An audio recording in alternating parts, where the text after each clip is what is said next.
So as most of you know by now, we have less than 1 month to go until the Battle for Brooklyn DLC drops, and this is typically the time that we have a lot of players jumping back into the game. And the number one question you send the channel is how to get certain exotics you may have missed from previous seasons. Now this happens to be an updated version of a video I did post about a week and a half ago. I had to pull that video because there were some audio issues at the very end, but I did promise to bring you an updated version, so that's exactly what you're getting today. Now with all that being said, I'm going to break this video down into 2 parts. Part 1 is going to be showing you targeted loot, how to farm for things, different opportunities you have to get exotics. The second part is going over what in my opinion are some of those must-have exotics that every single player should have.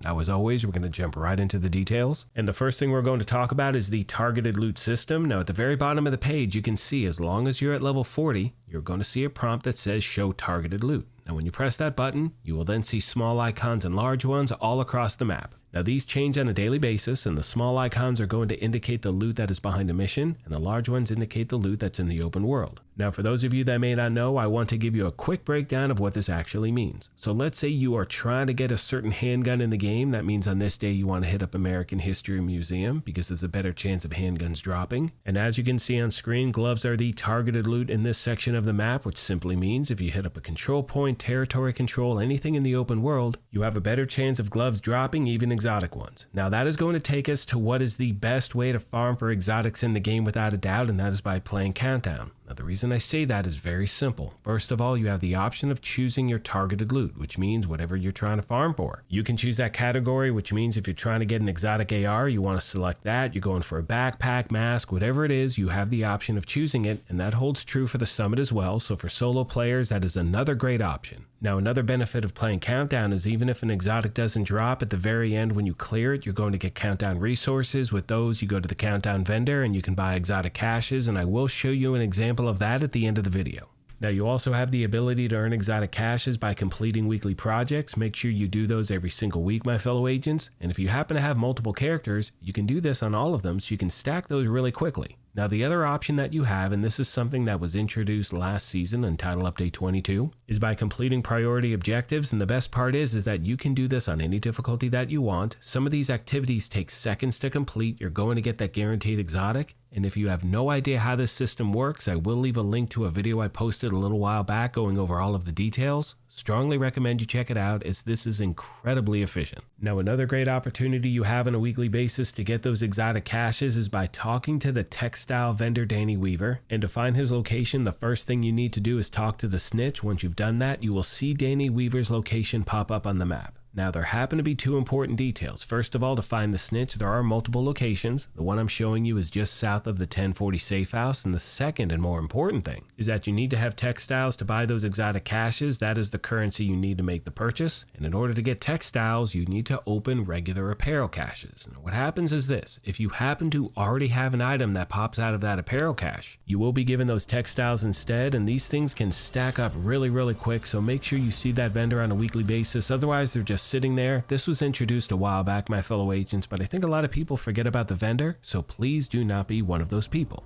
Now with all that being said, as promised at the beginning of the video, I'd like to go over what I feel are some of the must-have exotics in the game. Now keep in mind, a statement like that can be subjective because it's going to be dependent on how you actually enjoy playing. However, with that being said, there also happens to be certain exotic weapons and gear that you can center around so many different builds regardless of your playstyle. I mean, for me, these are things I cannot live without. As far as the weapons are concerned, my top choices are Saint Elmo's Engine, the Capacitor, the Pestilence. I mean, the list can go on and on. I have Lady Death as well. And when it comes to the gear, you have Coyote's Mask, you have the Catharsis, you have the Ninja Bike, you have the Memento Backpack. These are really great items. Now do me a favor, obviously this is a very short list. Let me know what some of your favorite exotics are in the video description down below. And last but not least today, my fellow agents, I want to once again be very clear that every single exotic from previous seasons are in the general loot pool, so everything I'm highlighting in this video you can get by just farming. And again, I showed you Countdown, I showed you the Summit, but to be very clear, anytime you're playing this game, any NPC can drop an exotic at any time, so please make sure you keep your head on a swivel.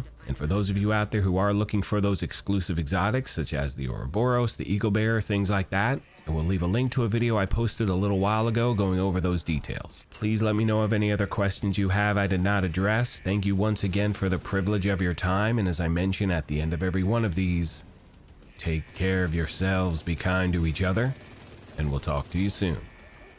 Thanks again, everyone.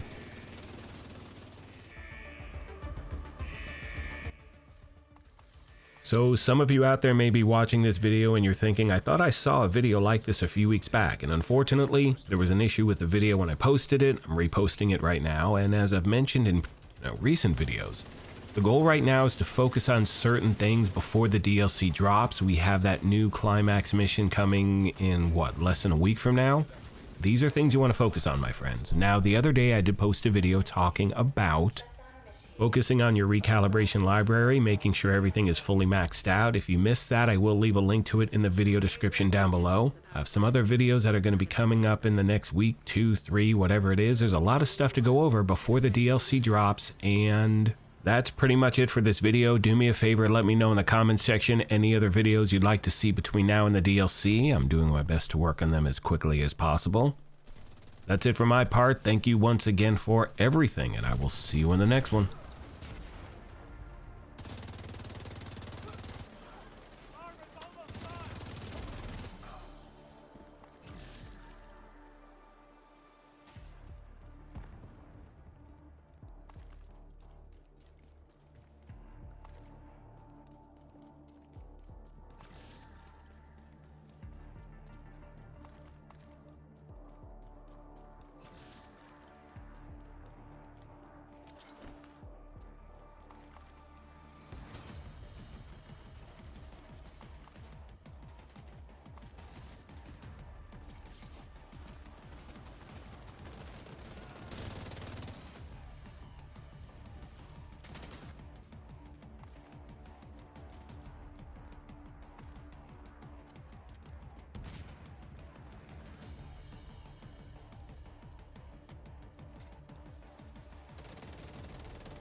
Torres is in position.